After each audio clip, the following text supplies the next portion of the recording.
Ndugu zangu, tumsifu Yesu Kristo. Karibuni tutafakari masomo ya sherehe ya Noeli, misa ya alfajiri. Somo la kwanza ni kutoka kitabu cha nabii Isaya sura ya 62 aya 11 hadi 12.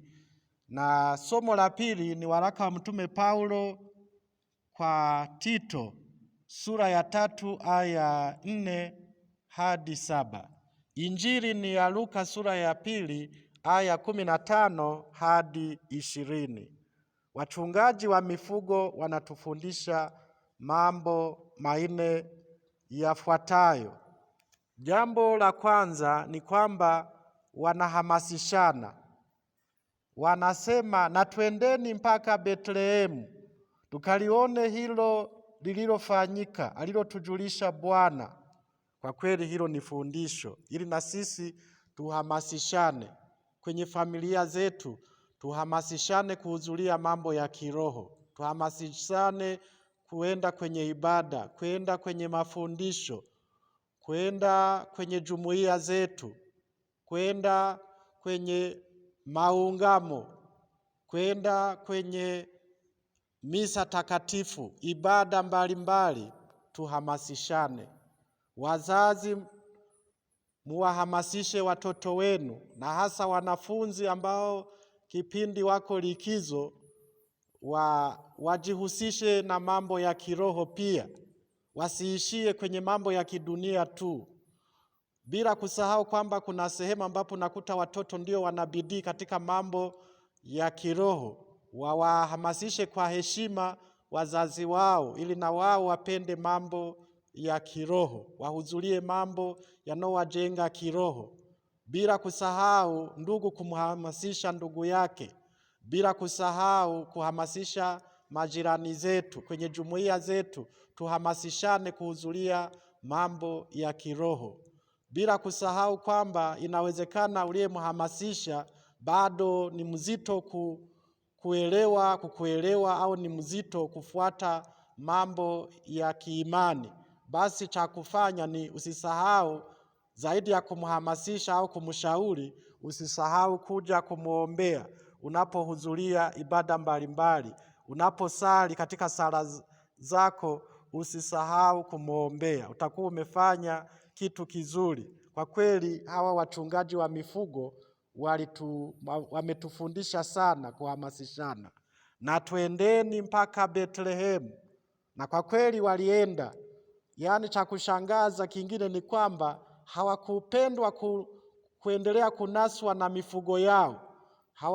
Waliona tu wanaweza wakaiacha, wakaenda kuhudhuria kuona yale walioambiwa na malaika wa Bwana.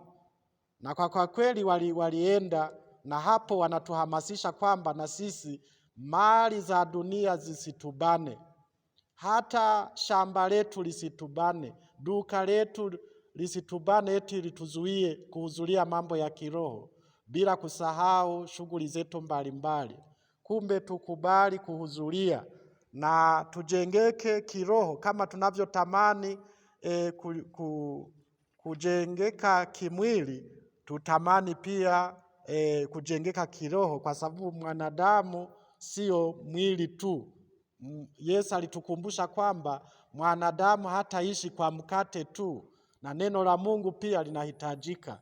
Kumbe tuwe na bidii ya kutafuta mambo yaliyo juu pia, sio mambo ya kidunia, kama Paulo alivyowahi kuwaambia Wakolosai sura ya 3 aya kwanza hadi ya 2. Ndugu zangu, hapo tumejifunza kutoka kwa hao wachungaji wa mifugo, na hilo ni fundisho la kwanza. Fundisho la pili, walienda kwa haraka. Kwa kweli hilo fundisho la pili kabisa, walienda kwa haraka. Wakaenda kwa haraka, wakamkuta Mariamu na Yusufu na yule mtoto mchanga amelala horini. Fundisho liko kwa kuenda kwa haraka. Wapendwa, kuna wengine wanapojitahidi kuhudhuria huwa ni wachelewaji. Yaani hiyo shida bado hajapona na tatizo hilo. Kwa hiyo tujitahidi kuhudhuria, kuwahi ibada zetu, kuwahi vikao vyetu, kuwahi mafundisho, kuwahi misa takatifu. Tusiwe wachelewaji. Wafugaji wa mifugo wao walienda kwa haraka, na kwenda kwa haraka pia ni ishara nyingine kwamba unachokihudhuria, unakitamani, kinakuvutia. Maana yake kile ambacho ukitamani hakikuvutie tu, unaenda kwa kujingongoja, hata ukichelewa unaona sio shida.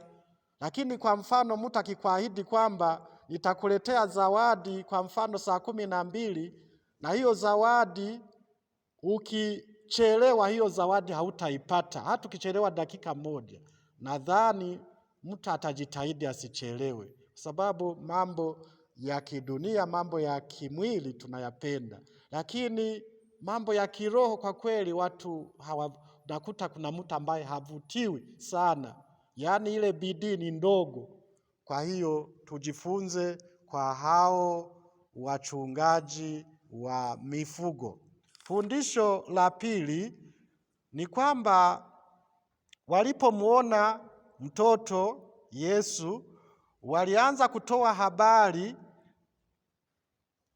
walioambiwa juu ya huyo mtoto. Kwa hiyo maana malaika alikuwa amewaambia mambo mengi juu ya huyo mtoto. Kwa hiyo walipofika wakamuona, nao wakaanza kuambia waliowakuta kwamba malaika ametuambia hili na hili. Wakaanza kushuhudia walichokisikia. Na sisi tukumbuke kwamba tumebatizwa na kutumwa kutangaza Injili na kuishi Injili. Tunapaswa kushuhudia imani yetu. Tunapaswa kusema tunachokijua juu ya mtoto Yesu, juu ya Yesu. Tunapaswa kushuhudia imani yetu. Tukumbuke kwamba Yesu aliwahi kusema, kila mtu atakaye nikiri mbele ya watu, nami nitamkiri mbele za Baba yangu aliye mbinguni. Bali mtu yeyote atakaye nikana mbele ya watu, nami nitamkana mbele za Baba yangu aliye mbinguni. Hiyo ni Injili ya Mathayo sura ya 10 aya 32 hadi 33. Na tunakumbushwa kwamba kila tunapomaliza ibada ya misa takatifu, huwa padri anatuaga akituambia, akitualika kwenda kufanya utume. Anasema nendeni na amani. Lakini inawezekana formula hiyo inaweza wengine wasielewe vizuri, maana ni tafsiri ya Kilatini. Ilikuwa kwa maneno ya Kilatini ilikuwa ite missa est, maana yake nendeni mnatumwa. Sasa padri anaweza akatumia maneno mengine anapotuaga mwishoni mwa misa, akasema nendeni mkaitangaze Injili ya Bwana, au nendeni na amani mkimtukuza Bwana kwa maisha yenu, au misa imekwisha, sasa mnatumwa kuishi Injili. Kwa hiyo ndugu zangu, ni namna nyingine ya kutukumbusha maneno ya Yesu kuhusu kumshuhudia katika maisha yetu. Wachungaji wa mifugo wanatukumbusha jambo la 4. Wanatukumbusha kumtukuza. Wale wachungaji wakarudi huku wanamtukuza Mungu na kumsifu kwa mambo yote waliosikia na kuyaona kama walivyoambiwa. Ndugu zangu, tunawapongeza sana hawa wachungaji wa mifugo. Je, wewe Mkristo unayeshindwa kuitikia katika ibada, unayeshindwa kuimba, kushangilia, kumshukuru na kumtukuza Mungu kwa mema yote anayokutendea, una shida gani? Umesikia walivyofanya wachungaji wa mifugo? Wewe usiwe kama jiwe kanisani, uwe unaitikia, uwe unaimba, uwe unashangilia kama wengine. Je, umekuja kufanya nini? Je, imani yako ni hai au imekufa? Kwa kweli tunashuhudia mambo hayo katika ibada zetu na ni jambo la kutushangaza. Ndugu zangu, basi hapo tumejifunza kwa hao wachungaji wa mifugo. Ndugu zangu, kuna fundisho la tano ambalo tunalipata kutoka kwa Mariamu, kwa Bikira Maria mama yetu. Injili inatuambia kwamba Mariamu akayaweka maneno hayo yote akiyafikiri moyoni mwake. Maana yake kila tukio kwa Bikira Maria alikuwa inaona kwamba lina sheheni fundisho kutoka kwa Mungu. Huwa sisi hatufundishwi na neno la Mungu tu, hatufundishwe na maandiko matakatifu tu. Huwa hata matukio yanaweza yakatufundisha. Bikira Maria alipoona wachungaji wanakuja wanasema walichoambiwa, wanaona wanavyo kuwa na bidii ya kumuona mtoto, sasa hapo kwake ilikuwa ni fundisho. Baadaye si walikuja wale mamajusi na wao wakaja na zawadi ya dhahabu, manemane, uvumba, na Bikira Maria akaona wanavyoinama, wanavyomsujudia, wanavyotoa zawadi zao.